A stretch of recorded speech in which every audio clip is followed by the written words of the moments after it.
Saúdo a todos com a doce e maravilhosa paz do Senhor Jesus Cristo. Quero compartilhar nesse momento uma mensagem baseada em 1 Coríntios capítulo 6, versículo 7, onde está escrito: o só existir entre vós demandas já é completa derrota para vós outros. Porque não sofreis antes a injustiça, porque não sofreis antes o dano. Esta mensagem o apóstolo Paulo está dirigindo uma carta à igreja de Coríntios, no qual ele está censurando o litígio que está acontecendo entre alguns irmãos daquela comunidade. E ele fala no versículo 7 que a respeito de uma derrota completa, pelo fato de haver alguma ação judicial, ou algum conflito, alguma divergência, no qual ambas as partes não chegam a um acordo de paz.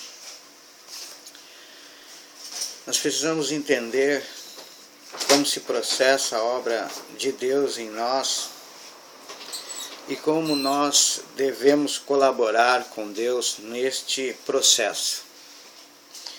Sabemos que o ser humano é constituído de 3 partes: de corpo, de alma e de espírito. E cada uma dessas partes Deus trabalha, Deus age, Deus vai trazendo ao seu propósito, ao seu querer e à sua vontade.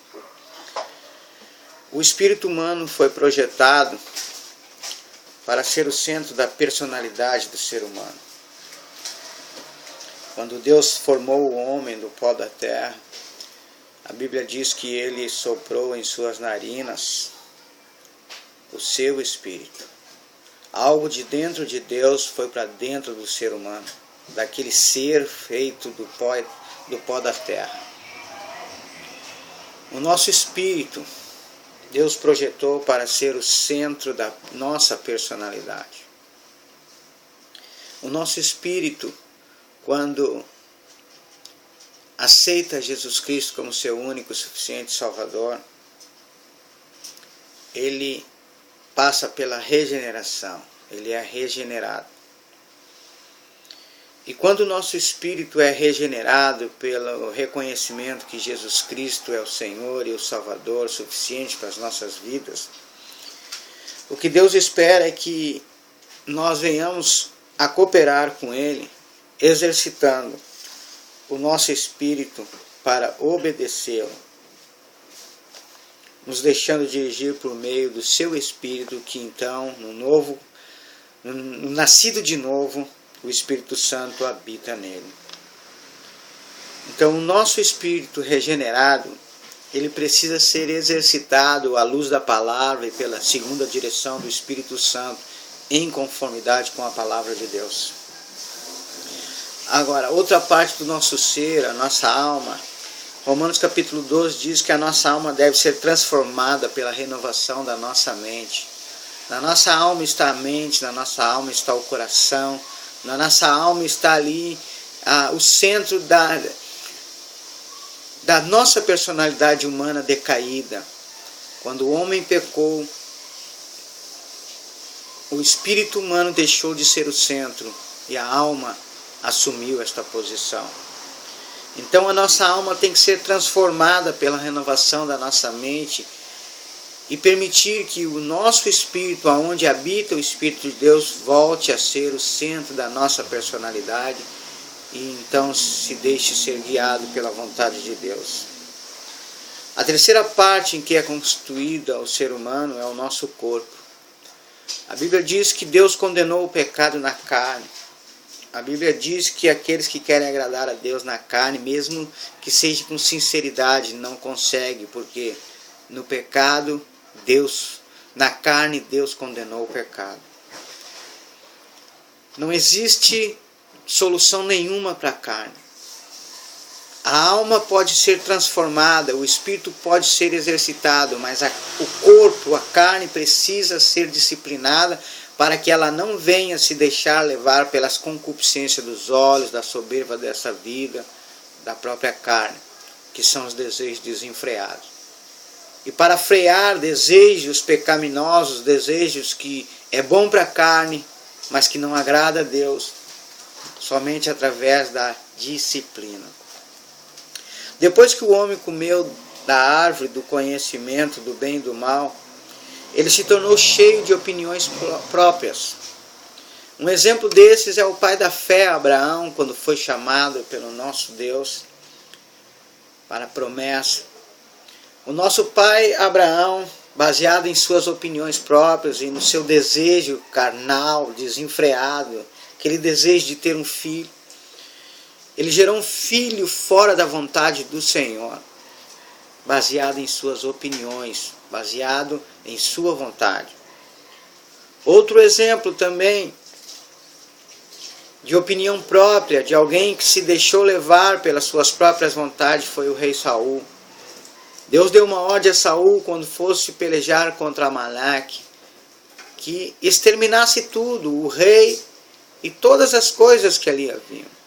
Mas o rei Saul, quando colocou os olhos nos animais, no seu coração ele decidiu não sacrificar aqueles bichos e separá-las para sacrificá-la ao Senhor. Porém Deus já tinha dado a ordem. E a melhor maneira de adorá-lo seria obedecê-lo. E o rei Saul não fez isso. Quando Adão pecou, a alma passou a ser o centro da personalidade humana. O espírito morreu. O ego tornou-se o centro. E o homem passou a ser egoísta, egocentrista, e se deixando levar pelas vontades da sua carne. Mas a Bíblia diz que nós temos um caminho de volta para Deus.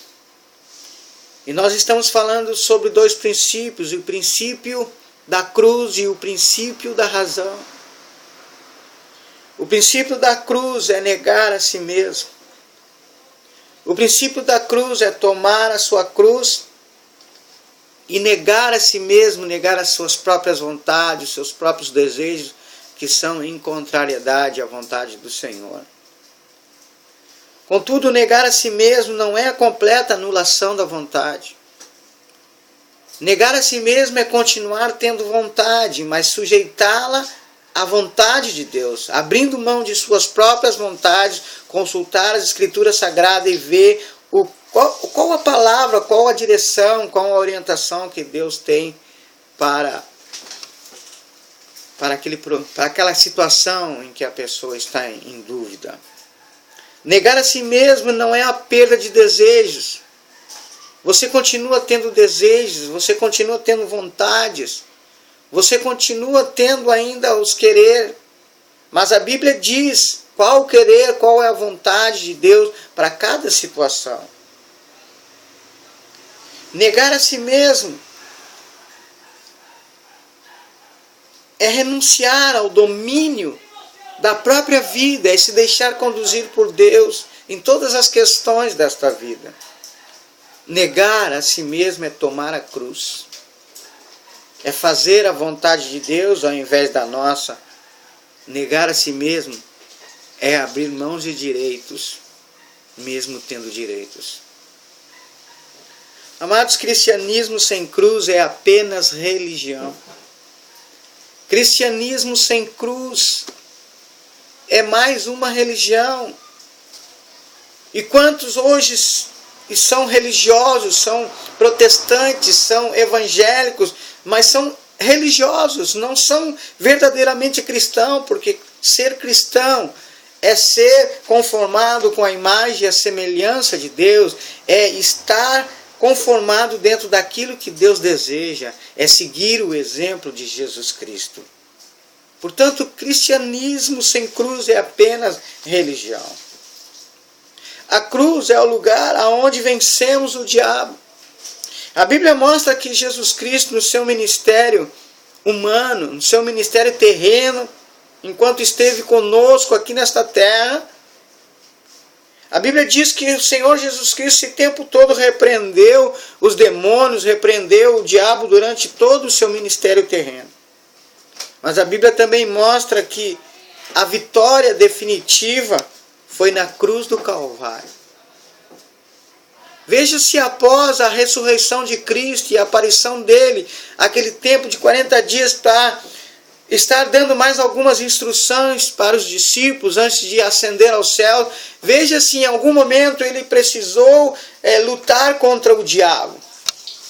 Não havia mais necessidade, porque a vitória definitiva foi conquistada lá na cruz do Calvário. E esta vitória ela foi precedida pelo uma luta extrema no Getsemane, onde o Senhor Jesus Cristo por 3 vezes ali ficou lutando entre o princípio da cruz e o princípio da razão. E ali no Getsemane ele 3 vezes orou: Pai, se possível, passa de mim esse cálice, mas que seja feita a tua vontade e não a minha vontade. Ali naquele lugar ele não foi obrigado por Deus a fazer aquilo que Deus queria. Era de forma espontânea que o Senhor Jesus Cristo ele tomou a decisão. Jesus não queria ir para a cruz, isso está claro ali no Getsemane.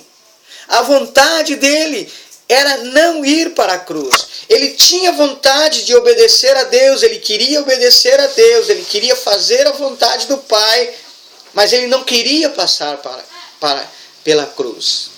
Mas ele sabia que o princípio da cruz é que daria a vitória definitiva, completa para ele. Jesus foi para a cruz. Jesus seguiu o princípio da cruz por obediência à vontade do Pai. O Pai não o obrigou. Ele foi espontaneamente. Louvado seja o nome do Senhor. Senhor, nós te agradecemos pelo teu exemplo que tu tem nos dado. Amados, cristianismo sem cruz não é cristianismo. Cristianismo sem cruz é mais uma religião. Às vezes criticamos a católicos que estão dentro da igreja católica, dizendo-se católico, mas vai ver, não conhece nada, não segue as instruções da igreja católica. São porque acham que são. E quantos evangélicos dizem que são, e aqueles que conhecem a verdade e discernem espíritos, sabem que não são. É um cristianismo sem cruz. Em 1 Coríntios capítulo 6, versículo 7, Paulo está ali, sabendo de algumas coisas que está acontecendo na igreja de Coríntios. Paulo então começa a trazer uma instrução para os irmãos, como diz lá em 1 Coríntios capítulo 6, versículo 1, aventura-se algum de vós, tendo questão contra outro, a submetê-la a juízo perante os injustos e não perante os santos? Entretanto, vós, quando tendes a julgar negócios terrenos, constituís um tribunal daqueles que não têm nenhuma aceitação na igreja. Quantos irmãos hoje estão envolvidos em demandas, em litígios, em contendas, em debates, e muitas vezes procurando ter razão nas coisas, procurando buscar justiça, estão expondo os outros irmãos até aos ouvidos dos incrédulos, levando as questões para pessoas que não têm conhecimento da verdade, que não têm um espírito de justiça, e levam isso para fora da igreja, levam isso inclusive até aos tribunais humanos. Paulo diz em 1 Coríntios capítulo 6, versículo 5, para vergonha vou-lo digo, não há porventura nem ao menos um sábio entre vós, que possa julgar no meio da irmandade. A Bíblia diz que quando há alguma questão entre os irmãos devem um até o outro entrarem num acordo, conversar, e se não houver acordo, então eles chamam 2 ou 3 testemunhas para poder estar resolvendo aquele problema, e se mesmo assim não houver esse acordo, não haver esta pacificação, então eles devem levar esta questão para a igreja, e se a igreja não conseguir resolver porque todas as 2 partes não entram num acordo, então considera eles como gentios, significa considera eles como religiosos, mas não como cristãos, de fato.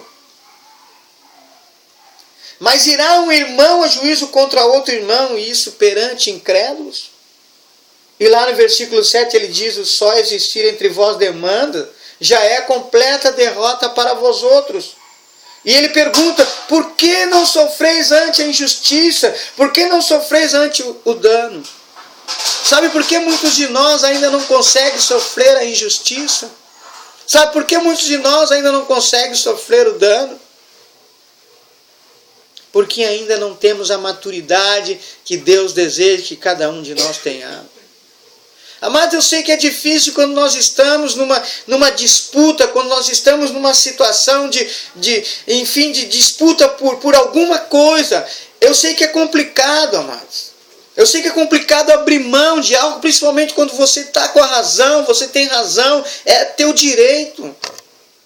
E Paulo está dizendo aqui, sofra o dano, sofra a injustiça. E aí alguém pergunta, o que, Paulo? O que é, apóstolo? A pessoa faz algo de errado para mim e sou eu ainda que vai ficar no prejuízo e que vou ter que sofrer o dano. Ela está errada, eu estou certo, eu tenho direitos e eu tenho que sofrer o dano. Amado, se você tem direito, é correto lutar por eles. Não é pecaminoso lutar pelos teus direitos. Não é moralmente errado lutar pelos teus direitos. Não é. Mas você quer ter razão ou você quer ser um vencedor? Aqui Paulo está dizendo, já é completa derrota para vós outros. Você quer ter vitória ou você quer ter razão? Amado, se você buscar os teus direitos, se você lutar pela tua razão, se você estiver certo nisso, você vai procurar um juiz de paz, você vai buscar a justiça. E vai acontecer, você vai ter vitória, você, de repente, o objeto disputado vai ser restituído a ti, vai ser garantido por lei que é teu, ok? Você vai ter a recompensa terrena, mas você estará abrindo do galardão celestial.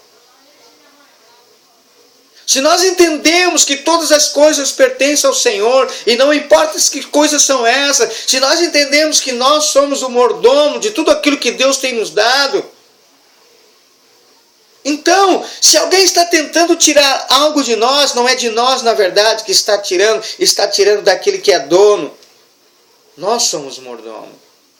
E o Senhor Jesus Cristo diz que quando alguém quiser tirar a tua túnica, dê a ele a túnica e dê também a capa. O Senhor Jesus Cristo diz na sua palavra que quando um adversário teu se levantar contra ti e em dado momento ele te pedir água, dê a ele a água, dê a ele também o pão. Cristianismo sem cruz é apenas religião. Se você tem direito, é correto lutar por eles. Não é pecaminoso, não é moralmente errado. Mas onde fica a vitória? Onde fica o pisar na cabeça do diabo?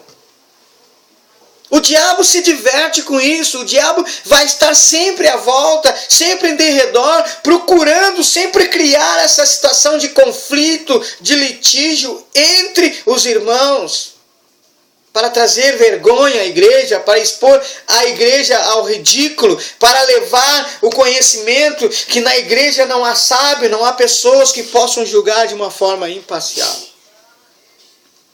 Queridos, se apenas um dos lados envolvidos tomar a cruz numa questão, tomar a cruz de forma voluntária, entendendo o que Deus deseja, o diabo será derrotado. Para o outro, a outra pessoa que está nesse litígio, ela talvez, porque ainda não conhece verdadeiramente a Deus, porque ainda vive a religião, ainda está dentro da religião evangélica, mas não dentro do cristianismo legítimo. Talvez ela vai dizer, viu como eu tinha razão, eu estava certo, pelo fato de o outro abrir mão do objeto em disputa. Mas para Deus, você terá o galardão e o diabo vai ser derrotado. Poderão andar duas pessoas juntas se não entrarem num acordo? Abra mão dos seus direitos, abra mão das tuas razões, mesmo que tu tenha razão, ande dentro do princípio da cruz. Alguém precisa sofrer o dano, senão não há vitória. Em 1 Coríntios capítulo 15, versículo 1 diz assim: ora, nós que somos fortes devemos suportar as debilidades dos fracos e não agradar a nós mesmos. Aquele que é maduro, aquele que é crescido no Senhor, aquele que está sendo fortalecido por Deus, quando ele for envolvido em alguma disputa, em alguma divergência, mesmo que tenha razão, mesmo que tenha direitos, ele deve negar a si mesmo e sofrer o dano, e sofrer a injustiça. Vivemos um tempo de uma sensação de impunidade. Vivemos um tempo em que a justiça humana se mostra cega. Vivemos um tempo, inclusive, lá em Lucas capítulo 18, em que mesmo que Deus se pareça demorado, Ele vai fazer justiça. Amados, não vingueis a vós mesmos, mas entrega para Deus a questão. Abra mão daquilo que está sendo disputado. Deus tem muito mais em troca para te dar. Que Deus te abençoe. Que Deus te dê um entendimento. Que Deus te dê a compreensão. Em nome de Jesus. Percebemos que nesta questão de todos achar, não, mas eu tenho razão, eu tenho direitos.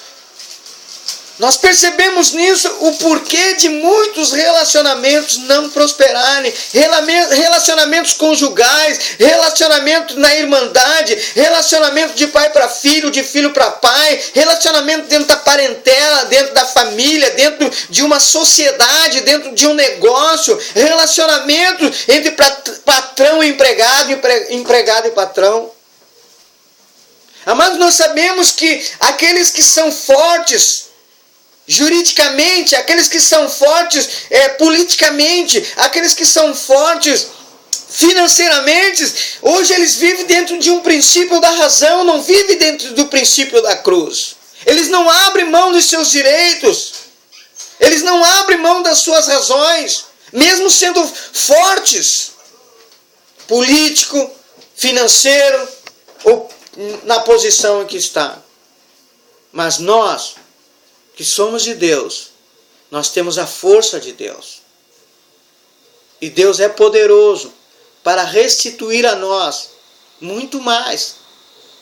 Provavelmente não vai tirar daquele, porque tu abriu mão, tirar daquele e devolver para ti, mas Deus é poderoso para te dar muito mais e deixando aquilo que foi disputado com aquele que não abriu a mão. Que Deus possa estar nos abençoando. Que Deus possa estar nos dando esclarecimento a respeito do princípio da cruz, do negar a si mesmo, de abrir mão de direito mesmo tendo direito, de abrir mão da razão mesmo tendo razão.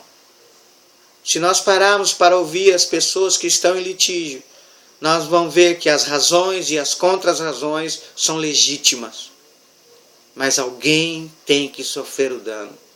Jesus Cristo sofreu o dano em prol de toda a humanidade. Jesus Cristo, ele tinha direitos de não ir para a cruz. Jesus Cristo tinha razões para não ir para a cruz. Mas ele sofreu o dano em meu lugar. Ele sofreu a injustiça de ir parar num lugar que era destinado para ladrões, para pessoas erradas. Mas ele sofreu a injustiça, ele sofreu o dano. E hoje, nós somos reconciliados com Deus, o Espírito regenerado, por causa que Jesus Cristo sofreu o dano. Que o Espírito Santo possa estar falando contigo, que nesse momento esteja atravessando uma situação, esteja vivendo um momento de conflito, de disputa. Que o Espírito Santo possa estar te fortalecendo, te dando um amadurecimento, esteja te abençoando nessa situação, para que tu receba força para sofrer o dano, para sofrer a injustiça, sabendo que melhor que a recompensa humana, melhor é o galardão celestial. Pai, no nome de Jesus, nós te adoramos e te louvamos por esse tempo de meditação da tua palavra.